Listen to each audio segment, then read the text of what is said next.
Small talk. You focus on stirring sugar packets and creamer into coffee that costs $4.50 for a venti, but is still bitter.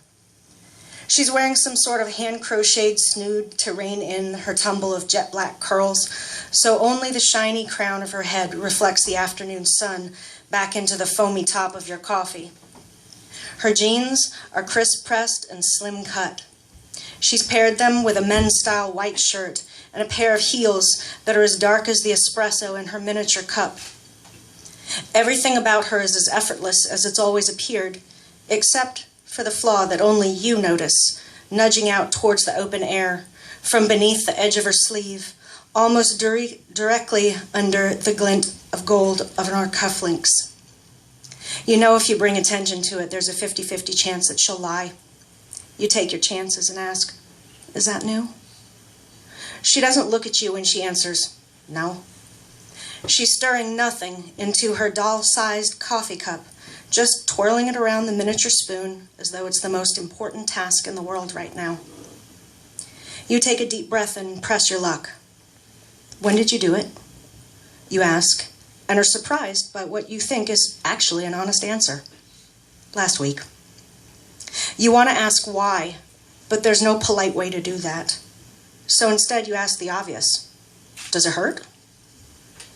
She smiled at you and rubbed her thumb over the raw pink.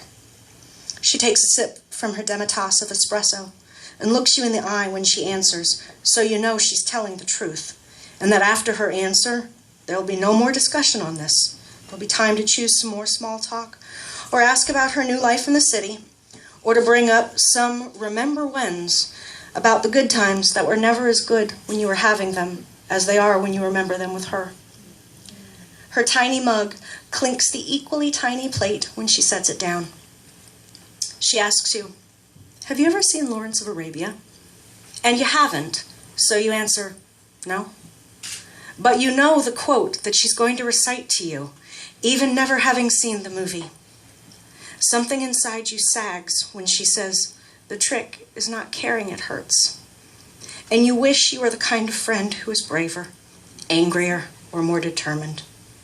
But you're not, and that's probably one of the reasons that she picked you, because you follow her lead, even when you know it's wrong, because you're polite. You have to put effort into things, and it always shows, because you're not like her.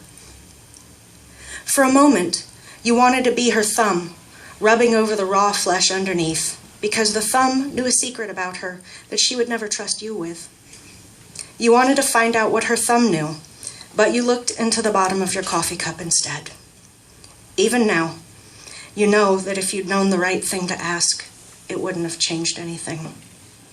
But you remember things, and that's another reason she chose you as a friend, because you always remembered everything that she forgot. You remember not asking. You remember the bottom of your coffee cup, being polite, and then later, regret. For once, you experienced something effortlessly. Woo!